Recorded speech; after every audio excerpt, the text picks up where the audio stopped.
Oke, pada video ini kita akan melanjutkan kembali pembahasan listrik statis dan ini merupakan video keempat. Di video ini kita akan membahas medan listrik dan potensial listrik pada bola konduktor berongga. Oke, kita mulai. Misalkan kita memiliki bola konduktor yang berongga, artinya dalamnya itu kosong seperti ini. Lalu bola ini kita beri muatan. Salah satu ciri dari bola konduktor berongga adalah jika kita memberikan muatan kepada bola ini, maka muatannya terdistribusi merata di permukaan bola. Sebagai contoh, bola ini akan kita berikan muatan positif ya. Berarti muatan positifnya akan terdistribusi merata di semua permukaan bola. Di dalamnya tidak ada muatannya. Oke, jadi muatannya sudah kita distribusikan merata di permukaan bola. Misal ini adalah pusat bolanya, maka jari-jari bolanya kita beri simbol misalkan R ya. Oke, kita buat di sini, ini adalah jari-jari bolanya.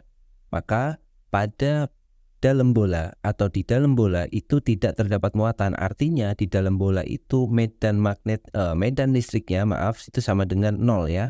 Jadi di dalam bola tidak ada medan listrik. Akibatnya karena tidak ada medan listrik, kalau kita memiliki muatan, misalkan kita taruh muatan di sini, Q, kemudian kita akan menggerakkan muatan dari posisi pusat ke posisi permukaan, maka tidak ada gaya yang melawan di sini. Artinya gaya yang ada di dalam bola ini juga sama dengan 0. Maka kalau kita gambarkan bentuk dari medan listrik untuk bola konduktor, kita akan mendapatkan grafik seperti ini. Kita buat grafiknya, misalkan ke sumbu Y itu adalah menyatakan medan listrik, kemudian ke sumbu X itu menyatakan R kecil ya. R kecil itu adalah jarak dari pusat untuk bola tersebut. Maka mulai dari pusat bola ada di sini sampai di permukaan bola, berarti sampai dia di pinggir sini, medan listriknya adalah 0. Misalkan permukaan bolanya kita gambarkan di sini, ini adalah panjangnya sebesar R. Jadi mulai dari pusat untuk R kecil sama dengan 0 sampai dengan R besar di tepi bola atau di permukaan bola, dia tidak memiliki medan listrik. Kemudian setelah ada di tepi bola ini, maka dia akan punya medan listrik sebesar berapa? Sebesar kita misalkan dulu muatan yang tersebar merata itu jumlahnya misalkan Q atau besarnya adalah Q besar. Maka tepat di R ini akan timbul muatan yang nilainya adalah K dikalikan Q dibagi dengan R kuadrat sebagaimana persamaan medan listrik yang sudah kita kenal ya. Jadi tepat di permukaan bola di sini dia akan langsung punya muatan medan listrik sebesar Kq per R kuadrat. Kemudian jika kita lanjutkan lagi, misalkan kita ambil titik di sebelah kanan sini di luar bola yang jaraknya adalah R kecil, seperti ini. Jadi yang warna merah ini adalah memiliki jarak dihitung dari pusat itu adalah R kecil, maka dia akan memiliki medan sebesar Kq dibagi dengan R kecil kuadrat. Kita lihat semakin besar R-nya maka medan listriknya akan semakin turun. Maka grafiknya nanti akan seperti ini. Ya, jadi untuk grafik medan listrik kita akan punya grafik yang seperti itu. Jadi mula-mula grafiknya adalah 0 di sini. Dia tidak memiliki medan listrik mulai dari pusat sampai ke permukaan. Kemudian tepat di permukaan dia langsung memiliki medan listrik yang nilainya adalah Kq per R kuadrat. Setelah dia keluar dari permukaan bola atau di luar bola, dia punya medan listrik yang nilainya Kq dibagi dengan R kecil kuadrat, di mana R kecilnya adalah jarak titik tersebut dihitung dari pusat bola. Itu untuk medan listrik. Sekarang bagaimana dengan potensial listrik yang ada pada bola konduktor berongga tersebut? Kita gambarkan grafiknya di sini. Sumbu Y adalah menyatakan potensial listrik atau V, kemudian sumbu X-nya sama, kita nyatakan dengan R kecil, di mana R kecil itu jarak dari pusat bola ya.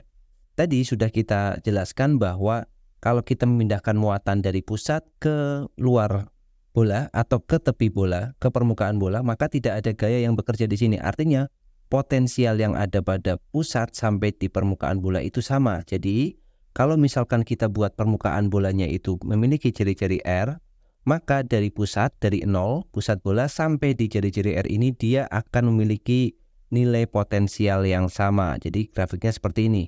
Nilai potensialnya sama terus. Berapa nilainya? Q dibagi dengan R besar. Jadi tidak peduli kita mengambil titik di pusat bola, titik di sini, ataupun di sini, ataupun tepat di permukaan bola, dia akan memiliki potensial sebesar Kq per R.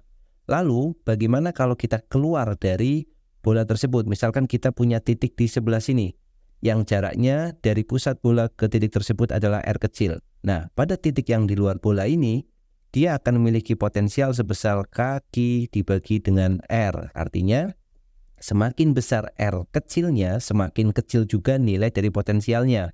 Maka grafiknya bisa kita gambarkan seperti ini. Jadi hampir mirip dengan yang atas, cuma di sini karena R-nya tidak kuadrat, maka dia akan lebih landai ya. Jadi di sini nilainya adalah K dikalikan Q dibagi dengan R. Sedangkan dari pusat sampai ke permukaan nilai potensialnya sama, sedangkan medan listrik dari pusat sampai ke permukaan nilai medan listriknya adalah 0. Jadi itu yang membedakan antara medan listrik dan potensial listrik pada bola konduktor berongga. Oke, untuk lebih jelasnya perhatikan contoh soal berikut. Ya, ini dia soalnya. Sebuah bola konduktor bermuatan listrik 2,5 mikrokolom. Jari-jari bola adalah 15 cm.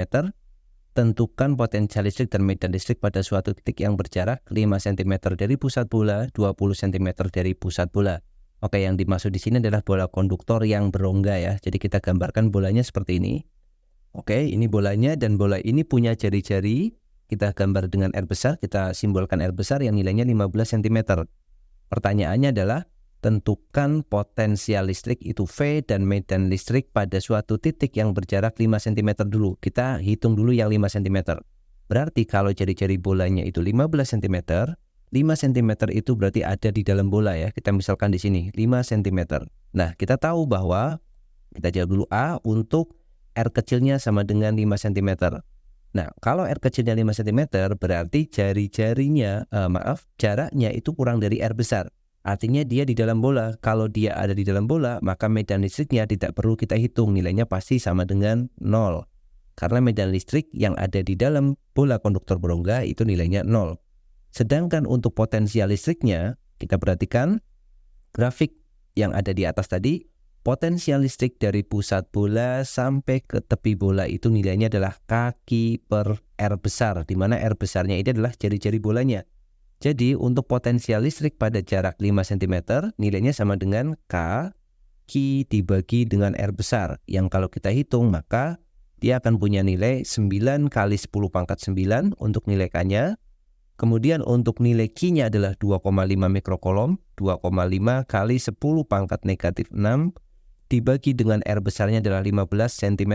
Jadi 0,15. Nah, ini satuannya sudah volt ya. Silakan perhitungannya bisa dilanjutkan sendiri untuk nilai dari potensialnya. Sedangkan untuk pertanyaan B, di mana nilai R-nya sama dengan 20 cm dari pusat bola. Artinya dia sudah ada di luar permukaan bola. Kita misalkan di sini. Jaraknya dari pusat bola itu adalah 15 cm dan ini adalah R kecil ya. Jadi R kecilnya itu sama dengan 15 cm terhitung dari pusat bola. Atau kalau dihitung dari permukaan bola dia punya 5 cm seperti itu. Nah, untuk yang di luar bola maka nilai E-nya itu sama dengan, sudah muncul nilai E-nya yaitu K per R kecil kuadrat ya. Di sini kita sudah menggunakan R kecil. Di mana R kecil itu jaraknya dari pusat bola. Oh maaf, ini bukan 15 ya, tapi 20 cm. Ini 20. Nah, berarti untuk nilai E-nya itu sama dengan K itu 9 kali 10 pangkat 9. Kemudian Q-nya itu sama 2,5 kali 10 pangkat minus 6 dibagi dengan R kecil kuadrat. R kecilnya adalah 20 cm atau 0,2 meter dikuadratkan. Nah, ini satuannya sudah SI ya, Newton per kolom. Yang atas satuannya sudah SI, volt. Nah, ini tinggal diselesaikan perhitungannya. Kemudian dengan cara yang sama untuk nilai potensialnya itu kita menggunakan persamaan Q dibagi dengan R kecil, bukan lagi pakai R besar karena dia sudah ada di luar permukaan bola. Jadi kita masukkan nilainya sama dengan K 9 kali 10 pangkat 9 dikali 2,5 kali 10 pangkat minus 6 kemudian dibagi dengan R kecilnya adalah 0,2. Ini satuannya sudah volt. Nah, silakan untuk perhitungannya bisa diselesaikan secara mandiri. Oke ya, jadi seperti itu untuk membedakan medan listrik dan potensial listrik kalau kita memiliki bola konduktor yang berongga. Oke, terima kasih yang sudah menyaksikan videonya sampai selesai. Semoga bermanfaat. Sampai jumpa lagi di video selanjutnya.